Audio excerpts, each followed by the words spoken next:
Welcome to the Sad Crime Channel. This time I will tell you about the events that took place in 2010 in the American city of Huntsville. I invite you to listen to the story of Dr. Amy Bishop. Amy Bishop was born on April 24, 1965, and was the first child of Judith and Samuel Bishop. When she was born, her parents lived in Iowa City, but over the years, they changed their place of residence until they finally settled in Braintree, located on the outskirts of Boston. It was there that Amy's brother Seth was born. He was a few years younger than her, but the siblings spent a lot of time together. They had common interests. Both of them liked science, and both played the violin. In fact, Amy was the first to be interested in this instrument, but Seth liked it so much that he asked his parents if he could try it too. As it turned out later, Seth was better at violin than Amy. In fact, whatever the boy did, he did it better than his sister. That's why Seth was always praised by his family, and Amy, no matter how hard she tried, couldn't measure up to him. Everything was so much easier for her brother. Even making friends, Amy was rather a closed-off girl, avoiding people. Meanwhile, her brother easily made friends and was more popular in school than Amy. All of this made Amy jealous of her brother, and despite being very close to each other, there was a kind of rivalry between them. In 1985, the Bishop family still lived in Braintree, and one day when they returned home, they noticed that one of the windows on the first floor was open. No one in the family remembered leaving it like that. They were all sure that the windows were closed, and when they entered the house, they found out they were right. It wasn't them who left the window open. Someone had broken into their home. Not much was stolen then: jewelry, Judy's wedding ring, and silver spoons. However, this situation made Sam Bishop decide it was time to get a gun. When they have it at home, they will feel safer. Both Judy and Amy were against it, but Sam had already made up his mind. He bought a pistol and kept it in his bedroom closet, and it was in the closet until December 6, 1986. That day, Amy's mother, as usual, got up early in the morning to go to the stable, where she took care of the horses. She worked there for a few hours and returned home around 2 p.m. Her husband was already out shopping, looking for Christmas presents for his family. When she arrived to the house, Seth, who had returned from grocery shopping, parked his car next to hers. When they entered the house, they went to the kitchen, and after a while, they noticed Amy on the stairs holding a gun. She told them that the gun was loaded and she had no idea how to unload it. Judy panicked and asked her not to aim it at either of them. But when Amy wanted to show the gun to Seth, it went off, hitting her brother in the chest. Seth immediately fell to the floor, and Amy, terrified by what had happened, ran out of the house. Judy called for help, and when the ambulance arrived, he was taken to the hospital. There, doctors tried to do everything they could to save him, but at 8 minutes past 3 p.m., his death was confirmed. The police tried to find Amy, especially since she ran out of the house with a gun. It turned out that she ran towards a car dealership, where she tried to coerce the mechanics working there into giving her a car. She explained that she was fleeing from her husband, who was trying to harm her.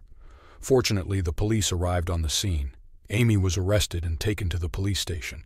However, her mental state did not allow the police to get any information from her. That is why Amy was released home, where she was to be taken care of by her parents. Only when she was in a better mental state, police interrogate her and hear her version of events. Amy told them that on that fateful day, she had an argument with her father, after which he went shopping. Her mother left the house early in the morning, and she was left alone at home with her brother. Later, Seth went shopping, and Amy stayed home alone. She kept thinking about the burglary that had taken place a year earlier, and for her safety, she went to her parents' bedroom and took the gun out of the closet. She knew very well how to load a gun. Her brother taught her that. However, he never showed her how to unload it. Amy sat with the gun in her hand for some time, not knowing what to do next, and tried to figure out how to remove the bullets herself. And then, the gun accidentally went off, hitting the mirror and making a hole in the wall. Amy was already terrified, and as soon as she heard her brother come home, she immediately went downstairs so that he could take it from her. Their mother had also returned from work, and both she and Seth were very nervous when they saw her with the gun in her hand, and then the gun went off again. Some police officers didn't believe it was an accident. Since the gun had already gone off in her hand once, why did she go downstairs with it to her brother? They had many other questions, too. How was it possible for a gun of this type to fire again by itself? Supposedly, there was no such possibility. The officers also wanted to know why Amy was wearing a denim jacket when she went downstairs. It seemed like the girl was prepared to escape. But before the officers could start questioning her properly, they received information that the case was closed. Amy's mother, who witnessed the whole incident, testified that it was just an unfortunate accident. Only Amy knew the truth. Of course, people gossiped about it. Some thought Amy did it intentionally, and her mother, who was a friend of the police chief, or as some people thought, even his lover, helped cover up the matter. She was supposed to have called her friend from the police, even before calling for an ambulance. No police officer came to their house until December 17th, 11 days after Seth's death. The Bishop house was never treated as a crime scene. Amy's family continued to live in the same house. Seth's room remained as it was on the day of his death, and the family still had meals in the kitchen where he died. No one was too concerned about Amy's mental state. She didn't receive any support from psychologists. She had to deal with what happened herself, and the way to do it was through studying. Amy learned more and more and brought home better grades. She completed her studies, which she was already doing at the time of the accident, and after finishing them, she started her doctoral studies in genetics at Harvard. She was incredibly proud of herself for achieving so much.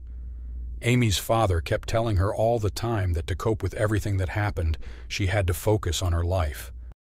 She couldn't keep dwelling on the tragedy and let it ruin her life. Amy listened to her father's advice, and shortly after Seth's death, she started dating one of the students who a few years later in 1989 became her husband. From this marriage, 3 daughters were born, but Amy wanted to have a son, and in 2001, she gave birth to the long-awaited boy. He was born exactly on her brother's birthday, and to everyone's surprise, Amy named him Seth. People who knew her story found it a bit strange, but it was Amy and her husband's choice. She focused on raising children while also spending a lot of time on her doctoral studies, which turned out to be much harder than she expected. All of this made Amy a frustrated, embittered woman who considered herself better than others. When she finally obtained her doctorate, she didn't miss the chance to emphasize it at every opportunity. And in 2002, when she went to a restaurant with her whole family, she needed a high chair for her child. Amy immediately asked the waitress to bring such a chair. Unfortunately, she was informed that there were currently none available. Just a moment earlier, a certain woman took the last one they had. Amy got angry. How could she, a woman with a doctorate who graduated from the best university in the country, be refused? Since the staff couldn't do anything more, they could only ask her to wait until one of the chairs became available. Amy took matters into her own hands. She approached the woman who had taken the last chair just a moment ago and asked her to give it back. The woman was, to put it mildly, surprised. After all, her child was sitting on that chair at that moment. Amy started shouting that she was Dr. Amy Bishop and that chair belonged to her. She repeated several times who she was in case the woman didn't hear her the first time. The staff couldn't accept such behavior, so Amy was asked to leave the restaurant. Before she did, however, she approached the woman she had just spoken to and hit her on the head. Amy was then arrested by the police, but for some reason no charges were filed against her. This was another time when Amy managed to avoid responsibility for something she did. In 2003, Amy finally received a job offer from the university. It had been almost 10 years since she received her doctorate, and this was the moment she had been waiting for a very long time. The only downside was that she received a job offer from the University of Alabama in the city of Huntsville, which was almost 2,000 kilometers away from her home. It meant that Amy and her family would have to move to a new state. It wasn't that big of a problem because Jim Anderson, Amy's husband, didn't have a steady job at the time. He worked part-time in the laboratory, and Amy arranged this job for him. And the job offer Amy received was exceptionally tempting because she was offered a lifetime position at the university. This meant she wouldn't have to worry about work for the rest of her life. Therefore, There could only be one decision. She accepted the job offer and, along with her family, began preparing for the move. Perhaps no one was happier with this decision than her neighbors. She was so disliked by everyone who lived on the same street that when she moved out, the neighbors threw a party. They finally got rid of the most problematic person on the whole street. Amy even got the ice cream truck banned from the street where she lived.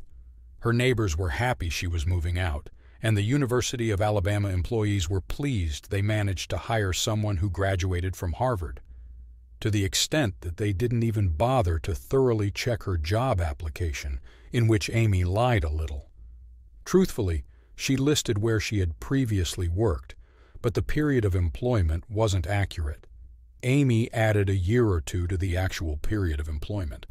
However, no one bothered to verify this application, and Amy started working at the university. As one can imagine, she wasn't very liked by the students.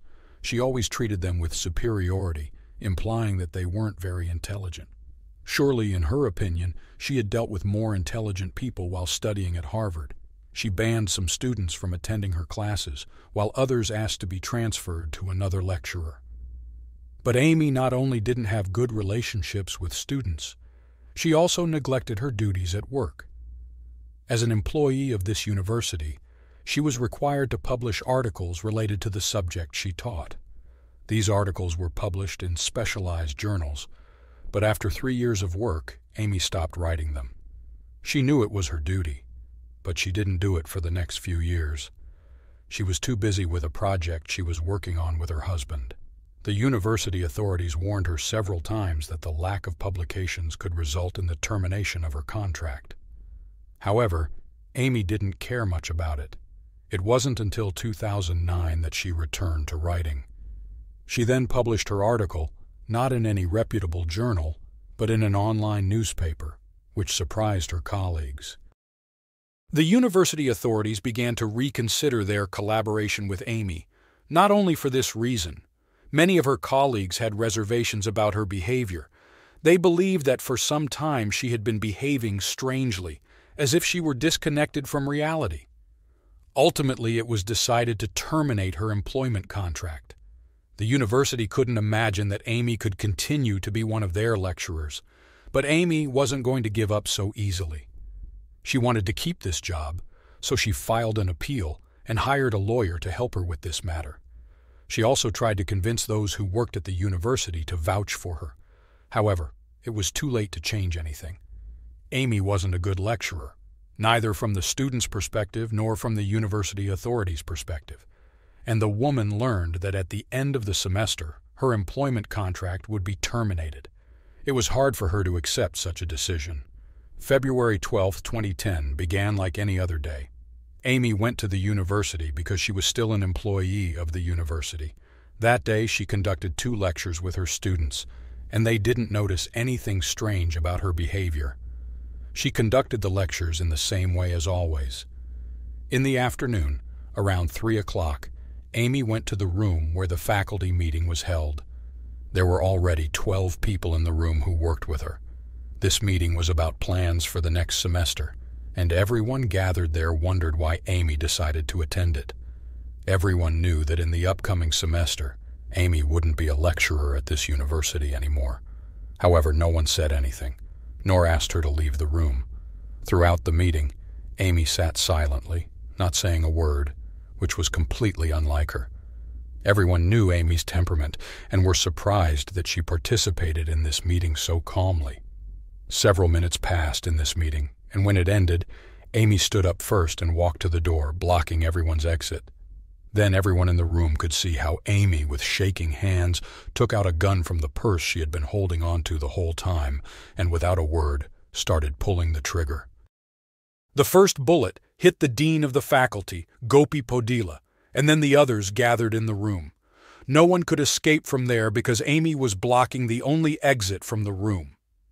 Deborah Moriarty, who was a good colleague of Amy's, was also present in the room. As well as several of her colleagues, right after the first shot was fired, they fell to the floor and hid under the table.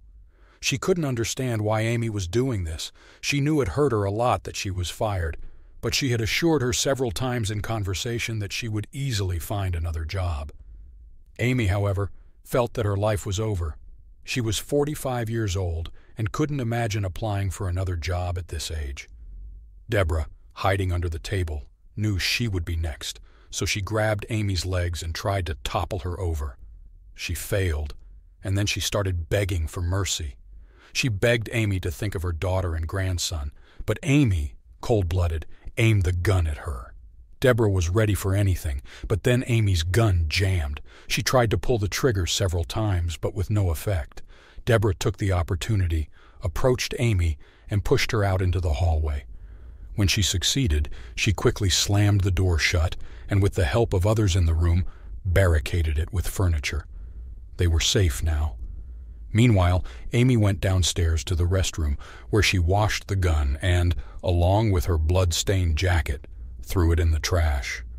Later, she went to the laboratory, where she borrowed a phone from one of the students and called her husband. She didn't talk to him for long. She just asked him to come for her. After the call, Amy planned to leave the building through the back exit. However, when she got there, the police were already on the scene, and Amy was arrested. Ma'am, do you have anything to say? Do you know about what happened? It didn't happen. There's no way. What about the people who died? There's no way they're still alive. As a result of her actions, the dean of the university, Gopi Podala, and two professors, Maria Ragland Davis and Adriel Johnson, were killed. Amy also seriously wounded 3 more professors, who were luckier. They ended up in the hospital in critical condition, but after several weeks there, they were able to return home. When the police arrived at the university building and arrested Amy, she seemed to not believe what had happened. She kept repeating that it couldn't be true, it didn't happen, they were still alive. She was charged with the murder of 3 people and attempted murder of 3 others. This led to a re-examination of the case from years ago when her brother Seth died, which was then ruled an accident. Investigators knew from the beginning that working on a case from 24 years ago wouldn't be easy, especially since Seth's death had been considered an accident from the start and no evidence had been gathered at the time. The Bishop house was never treated as a crime scene, and no police officer ever came to their house after the incident. The blood in the kitchen was cleaned by the Bishop's neighbors to spare the family from that sight. The only thing they had were a few photos taken at the time, and when they looked closer, they noticed a newspaper on Amy's nightstand. When they checked what was written in that issue, they found that most of it was dedicated to the murder of one of the actor's parents. 2 men killed them in a bar and then fled the scene with the gun, trying to steal a car on the way to escape. So, just like Amy behaved after killing her brother, they began to re-interview people who could be witnesses in the case: Amy's parents, mechanics from the car dealership, or policemen who worked on the case at the time. And after 24 years since her brother's death, Amy was charged with first-degree murder. When she learned about it 2 days later while in custody, she tried to take her own life. However, she was saved by one of the prison guards who noticed what she had done. If the man had appeared in the cell just a few minutes later, Amy would not have been saved. The trial for the killing of 3 university colleagues and the injuring of 3 others was set to begin in September 2012. For her crimes, she faced the death penalty or possibly life imprisonment. Amy's defenders realized that the chances of the jury finding her innocent were slim to none, and 2 weeks before the trial date, Amy pleaded guilty, meaning the trial did not have to proceed. She was ready to make a deal which would allow her to avoid the death penalty in exchange for pleading guilty. As a result of this agreement, she was sentenced to life imprisonment without the possibility of parole. As for the trial regarding her brother's death, it was concluded that there was no point in conducting such a trial because there was not enough evidence in the case. Additionally, in Massachusetts, where her brother died, the death penalty cannot be imposed, and Amy had already received a life sentence. Another trial couldn't change that.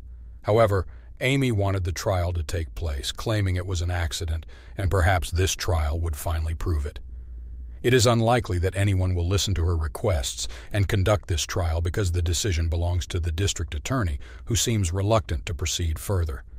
It would seem that many tragedies have occurred in Amy Bishop's life, but this is not the end. Remember her son Seth, who was born on the same day of the month as his deceased uncle and had the same name. Similarities don't end there. In April 2021, at the age of 20, Seth Bishop Anderson was accidentally shot by his colleague. Unfortunately, he couldn't be saved. He died in exactly the same way as his uncle Seth.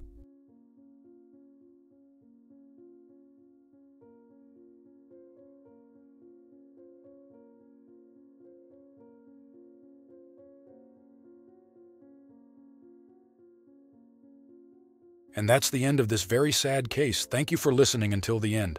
Goodbye and stay safe.